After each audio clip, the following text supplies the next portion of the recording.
लखनऊ में पीएफआई के 2 सदस्यों की भारी विस्फोटक सामग्री के साथ गिरफ्तारी होने के बाद कानपुर हाई अलर्ट। पुलिस और खुफिया विभाग शहर पर पैनी निगाह बनाए हुए हैं। कानपुर से पीएफआई का कनेक्शन कई साल पुराना है। 2019 सीएए एनआरसी दंगे में पीएफआई का नाम आया था। इसके 3 सदस्यों को भारी फंडिंग के साथ गिरफ्तार भी किया गया था। बाबापुरवा चमनगंज दंगे में कई मौतें हुई थी। 2017 परमपुरवा दंगे में भी इसका हाथ होने की बात कही गई थी।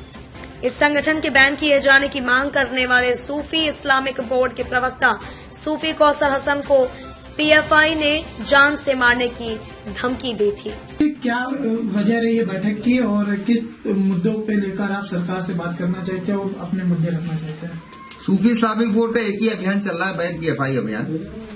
पॉपुलर फ्रंट ऑफ इंडिया को अखिल भारतीय स्तर पर मैं उसकी सहायक संस्थाओं के साथ विचारधारा और इसी विचारधारा पे हम लोग काम कर रहे हैं। अगला कदम क्या होगा आपका? अगला कदम हमारा ये है कि सरकार हमारी बात तो सुन नहीं रही है। हमको तो पूरी तरीके से यकीन हो गया है कि सरकार इस मूड में नहीं है कि वो पीएफआई लोगों को साथ लेकर चलना चाहते। क्या वजह है, आखिर क्या चीजें?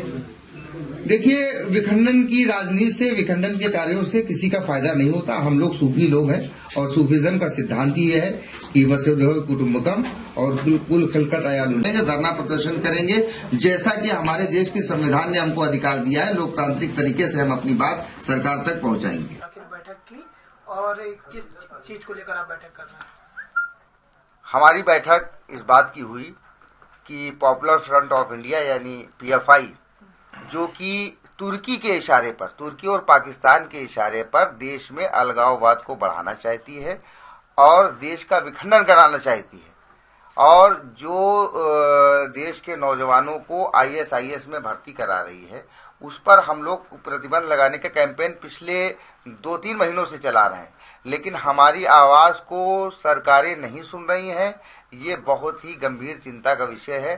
तो हम लोगों ने इस संबंध में अब रणनीति ये तय की है कि अब हम लोग धरातल पर उतर करके पीएफआई को प्रतिबंधित कराने का कार्य करेंगे और इसके लिए हम लोगों ने 14 फरवरी का दिन चुना है।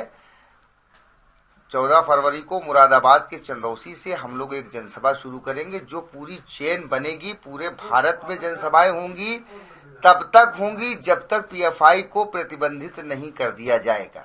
हम लोग सड़कों पर उतरेंगे अपने देश को बचाने के लिए, देश की एकता को बचाने के लिए, देश की अखंडता को बचाने के लिए। सूफी इस्लामिक बोर्ड का एक-एक सदस्य, एक-एक पदाधिकारी सड़कों पर उतर के संघर्ष करेगा ताकि पीएफआई को प्रतिबंधित किया जाए। बल्कि पीएफआई ही नहीं, जो भी सोच कट्टरपंथ की है, जो देश को कमजोर कर रही है। हमारा ये मानना है कि भारत सदियों से आध्यात्म के और सूफिज्म के विषय में विश्व गुरु रहा है। तो हम भारतीयता की भावना का विकास करके राष्ट्रीय एकीकरण को बढ़ावा दे करके भारत को अन्य क्षेत्रों में विश्व गुरु बना सकते हैं।